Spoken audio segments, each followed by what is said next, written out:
हाँ sir. Sir car मिल गई है, पनकी इलाके में लावारिस हालत में खड़ी मिली है सर। जी सर। लड़की की बॉडी भी कार में ही है, बहुत बुरी तरह मारा गया है सर, मल्टीपल स्टेबिंग हुई है। हाँ सर। रिंग फिंगर भी काटी गई है सर। लगता है किलर ने अंगूठी लूटने की वजह से ऐसा किया। जी सर। हाँ जी, बहुत बेरहमी से कत्ल हुआ है सर। Sir right sir. जी अजीत सर।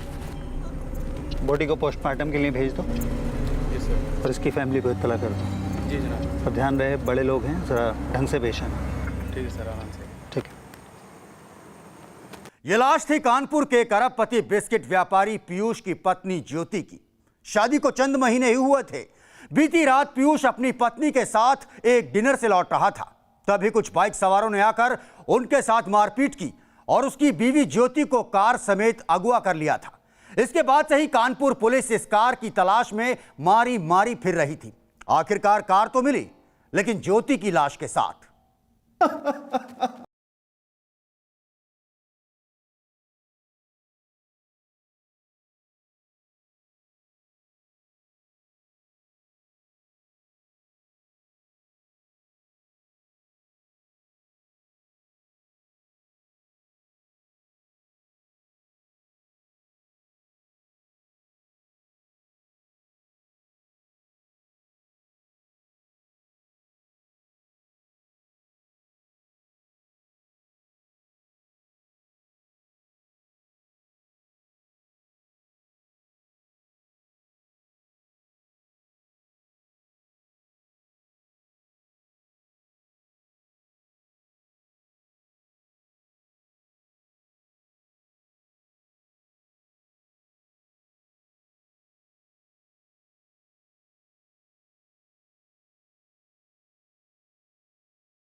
सतीश,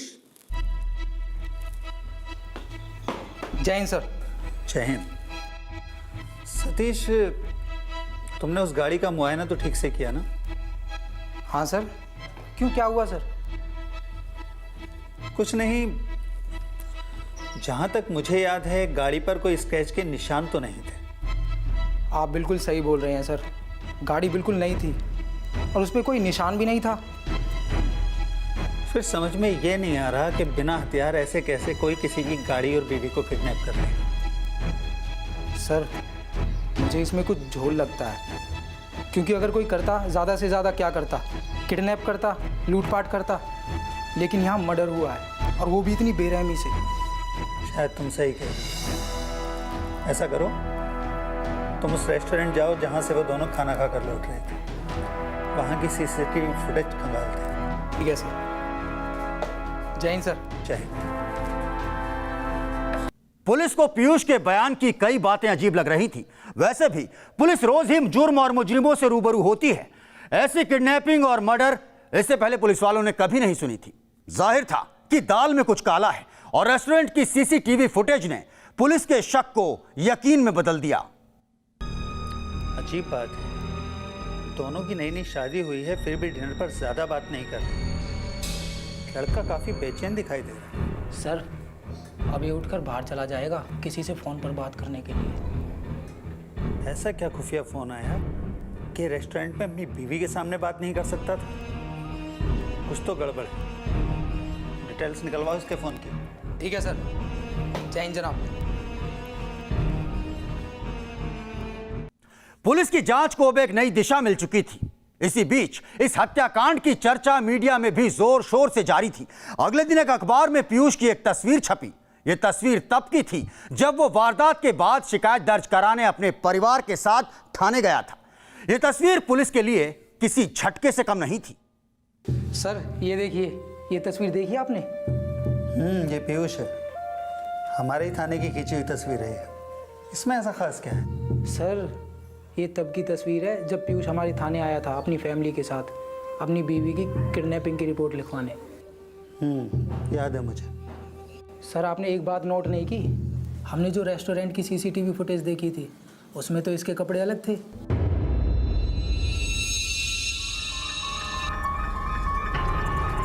सही कहा तुमने।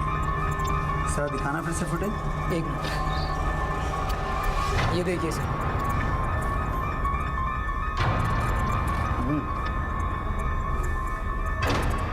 इसका मतलब वारदात होने के बाद तो सीधा पहले घर गया, वहाँ जाके उसने कपड़े बदले और फिर थाने।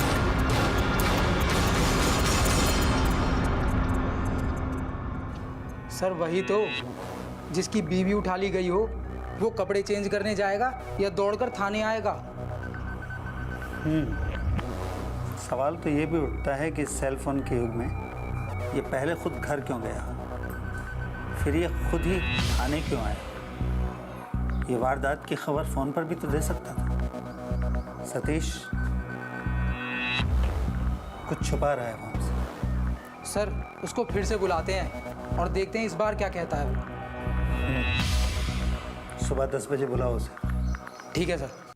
पीयूष के टी शर्ट बदलने की बात पुलिस तो क्या, किसी के भी गले नहीं उतरती। पुलिस ने तय किया कि अब वो सारा फोकस पीयूष पर टिका देगी। इसके बाद पुलिस ने सबसे पहले पीयूष के कॉल डिटेल्स को स्टडी करना शुरू कर दिया। इस लड़की से इसकी लगातार बात हो रही है। वारदात वाले यानी 28 जुलाई के दिन भी लगातार इसकी बात इस लड़की से होती रही है। इस लड़की का पता लगाओ कि आखिर ये है कौन। सर नंबर ये भी खास है, ये वो नंबर है जिससे इसे रेस्टोरेंट में तब कॉल आया था जब वो अपनी वाइफ के साथ डिनर कर रहा था। एक और ख़ास बात सर, वारदात होने के बाद भी इसी नंबर से उससे दोबारा कॉल आया था। अब मुझे लग रहा है कि मामला खुलने के बेहद करीब पहुंच चुका है। अच्छा ये पीयूष कब आ रहा है? सर आ गया, बाहर बैठा है। बुलाओ उसे। जी सर। हाँ पीयूष। अरे पीयूष बताओ उस दिन क्या हुआ था? सर बताया तो था आपको। अरे भाई अब कहाँ रही वो पहले वाली याददाश्त, फिर से बता दो। सर हम उस दिन रेस्टोरेंट से खाना खाकर घर की ओर लौटे थे। रास्ते में कुछ बाइक सवारों ने हमें रोक लिया मेरे साथ मारपीट की और ज्योति को कार में उठा के ले गए। उनमें से कितने लोग कार में बैठे थे? शायद 3 लोग थे। ओह अच्छा, तो फिर तुमने क्या किया? सर मैं घर गया, घर वालों को पूरी बात बताई और हम फिर थाने आ गए। तो क्या तुम्हारे पास फ़ोन नहीं था? क्या तुमको ये खबर उसी वक्त पुलिस को नहीं देनी चाहिए थी? क्या घर वालों को फ़ोन पर नहीं बताया जा सकता था? सर मैं घबरा गया था, मेरा दिमाग काम नहीं कर रहा था, कुछ नहीं समझ में आ रहा था मुझे। अगर कुछ समझ नहीं आ रहा था तो फिर कपड़े बदलना कैसे याद है?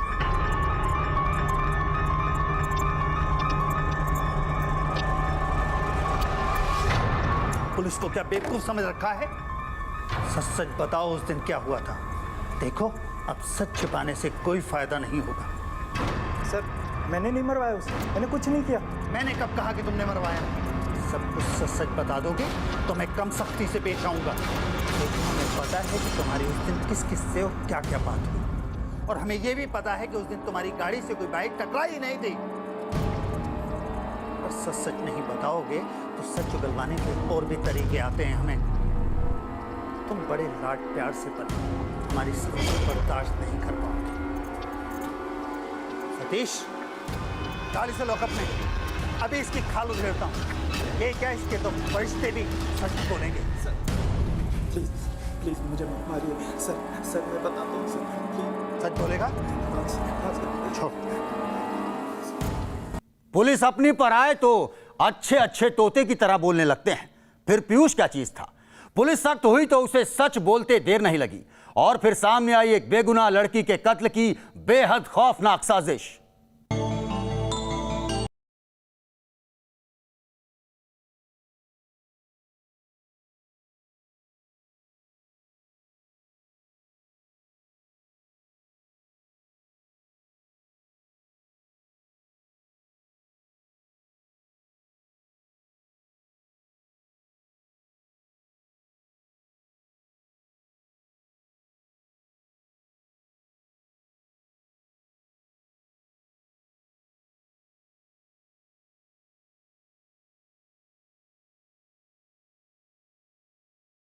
आज कुछ बदले बदले से लग रहे हैं।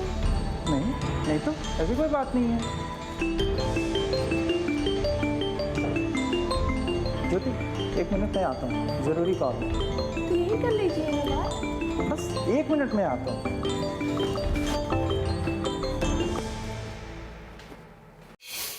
हाँ बोलो। कब निकलोगे साहब? आधे घंटे बाद निकलेंगे। उसी रास्ते से आओगे ना साहब? तुम तैयार रहना, बचनी नहीं चाहिए। वो सब हम पर छोड़ दो। हेलो सुनो, हाँ अब वो फ़ोन ज़रूर करना मुझे। ठीक है। पीयूष ने पुलिस को बताया कि कातिलों को रास्ते पर तैनात उसी ने किया था। उसने तो कातिलों से यह तक कहा था कि जब वो ज्योति का कत्ल करें तो उसे फोन जरूर करें, क्योंकि वो ज्योति की चीखें सुनना चाहता था।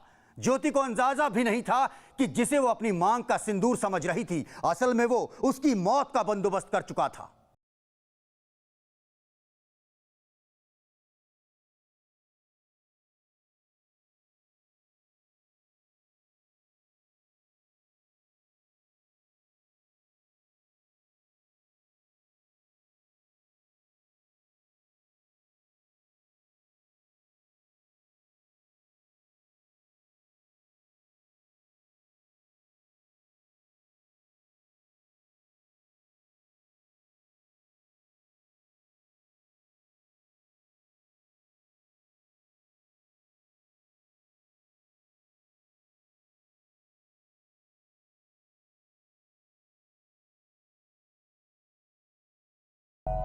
क्या हुआ?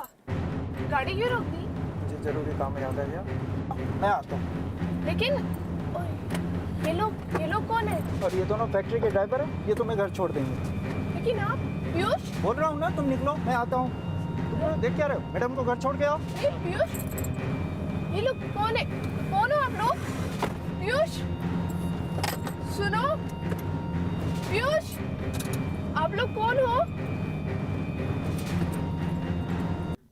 इसके कुछ ही देर बाद कातिलों ने ज्योति का कत्ल कर दिया था। कातिल कोई और नहीं, पीयूष की गर्लफ्रेंड का ड्राइवर ही था और यह प्लान पीयूष ने अपनी गर्लफ्रेंड के साथ मिलकर बनाया था। बात की जांच में पता चला कि पीयूष एक बेहद बिगड़ैल लड़का था और कई लड़कियों के साथ उसके संबंध थे। इस सब में जब उसकी बीवी अड़चन बन रही थी और इससे पीयूष बेहद नाराज था। वो इतना नाराज था कि जब ज्योति का कत्ल हुआ तो कातिलों ने बाकायदा फोन पर पीयूष को उसकी चीखें तक सुनवाई थी।